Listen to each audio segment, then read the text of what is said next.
Shalom Yasharal, all praises and glory goes to Yahweh. Shem Shai by Shem Kakudash. Double honors to the apostles of Great Millstone and salutation to the electmen feeding the sheep of Yahweh. Shem Shai and sincerity and truth of this great gospel coming out of our Bible. Coming out of our Bible, and our Bible is warning us of the times to come. The times of what? Of a cashless society. A society of people with RFID chips in their hands and in their foreheads purchasing things. Right? Because this devil, he's setting up a system to fail so he could introduce a new thing, which is what? Digital currency. Right? The C-HIP.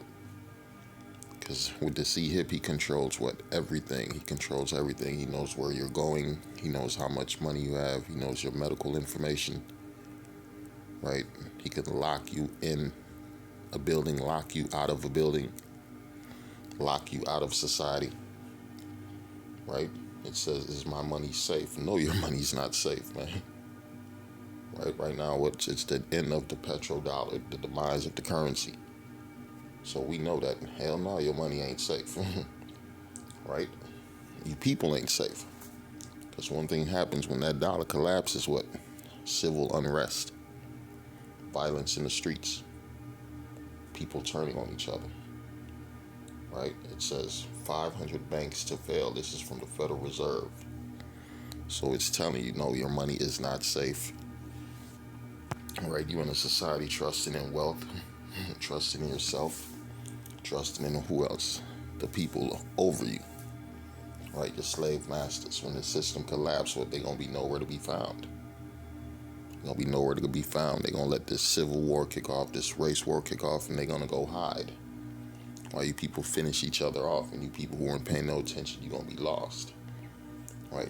You people who are trying to live your best lives, who are trying to continue in this society when all fucking hell is breaking loose around you. When bitches is getting raped and men are getting their fucking heads cut off. Right? That's when the spirit of fear is going to enter into a lot of you people. Because right now you still feel safe. You still feel safe. It's the book of Proverbs 11:4. It says, riches profit not in the day of wrath. Right? It says, riches profit not in the day of wrath. What the fuck is your money going to do in times like this? Right? Buildings on fire. Buildings destroyed. Cities destroyed. The system collapsed. Right? No food. No running toilets. Right? The spirit of men, hearts done wax cold in a motherfucker. Ain't no love for nobody. Family members turning on each other. All you got is criminals and marauders. Right? You seen in the book of Denzel heard some woman and her husband getting attacked. He said, shit, he couldn't do nothing. Right? Because in them days, you are not going to jeopardize yourself for a stranger. It says the love of many shall wax cold. You are not going to jeopardize yourself for somebody you don't know. Scriptures even said, before you do good, when you do good, know who you do is good too. Do good to a godly man. Not these sinners who's about to be judged in times to come, man. The Lord's about to turn up on their asses, man. It says Proverbs 11:4, riches profit not in the day of wrath, but righteousness delivereth from death. It says, riches profit not in the day of wrath, but righteousness delivereth from death. Because ain't going to be no wealth in them days, right? The doors on the streets already going to be shut. The sound of grinding already going to be low, right? The business already going to be disappeared. That's when these people start turning on their officials and their leaders. That's what's coming. That's what the fuck is coming. Let me get this verse. 1 Timothy 6:10, it says, for the love of money is the root of all evil, which while some coveted after, they have erred from the faith and pierced themselves through with many sorrows. Right? You're so busy chasing wealth that you're not paying attention to the signs of the times. You're not listening to the scriptures. You refuse to return back to the Lord because shit, you done made some money in this society. You doing good, right?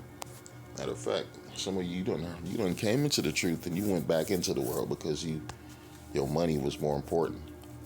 Right? Your family was more important. Life was more important.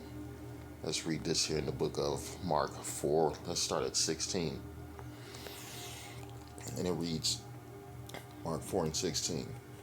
And these are they, likewise, which are sown on the stony ground, who, when they have heard the word, immediately received it with gladness, and have no root in themselves, and so endure for a time afterwards. When affliction or persecution arise for the word's sake, immediately they are offended. See, it's a lot of you people, you're not rooted into this truth, right? You just, how can we say, you just here for a moment, really. The Lord just brought you here for a moment. You're not really part of the foundation. Because what's going to happen? Something's going to offend you with this gospel. A brother's going to check you. You're going to be rebuked. You're going to go through certain things, and you won't be able to take it, and you're going to leave. You're going to leave. It says, and have no roots in themselves, and so endure but for a time afterwards. When affliction or persecution ariseth for the word's sake, immediately they are offended. And these are they which are sown among thorns, such as hear the word, and the cares of this world. And here's my part, the deceitfulness of riches. Right? They are stuck in the cares of this world, their wife, their children, and the deceitfulness of riches, their jobs, their wealth, and the lust of other things entering in, choke the word, and it becometh unfruitful. Right? That's the worst thing that could happen to you. You can't be blinded with the cares of this world, man.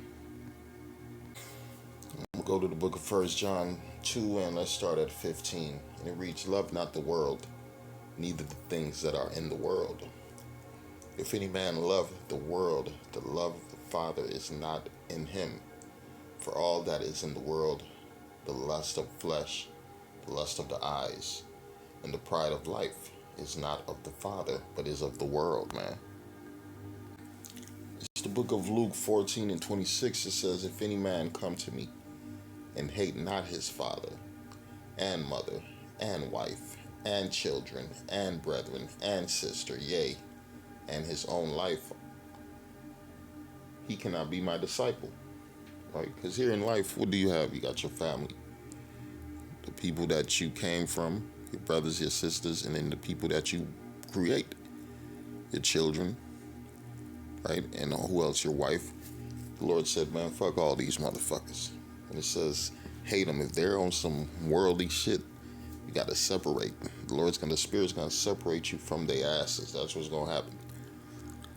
Whether you like it or not. Because most likely you don't want to be separated from your family, but the Spirit of the Lord going to separate you from a lot of these people. I done seen a lot of brothers in the truth. The Lord done split their houses apart. Like, it's a lot of brothers. The Lord is preserving them for what that Bible, what the scriptures say in that day. Them 7 women shall take hold of one man. And what man is going to be a man of the Lord? There ain't going to be no fucking goofy ass clown with weave in his hair and a gun in his back pocket. That ain't who the Lord is looking for. The Lord's about to set up his righteous men, his elect. And his elect is going to hate their lives. They're going to despise anything in this society that's against Yahweh Hashem Yahushai, even if it's their own fucking family. I'm reading Luke 14 and 26. If any man come to me and hate not his father and mother and wife and children and brethren and sisters, yea, and his own life also, he cannot be my disciple. Right? Because he's going to be fish food in them days. Like the Lord, a lot of you niggas, you done fell out the truth and went back into the world, a world that's about to be destroyed. So what you think? All eyes on you. And what's that movie? I think Inception or something. Right? And the bitch was changing shit in her dreams, and all the people's eyes turned on them. And everybody started looking at her. There's going to be wicked men in the times to come. Right? The Lord's going to put a spirit on your judgment. Right? That's why it's going to be a free fall. There's going to be wicked motherfuckers killing wicked motherfuckers. I'm reading the book of 1 Timothy 6 and 17. It says, charge them that are rich in this world, that they be not high-minded.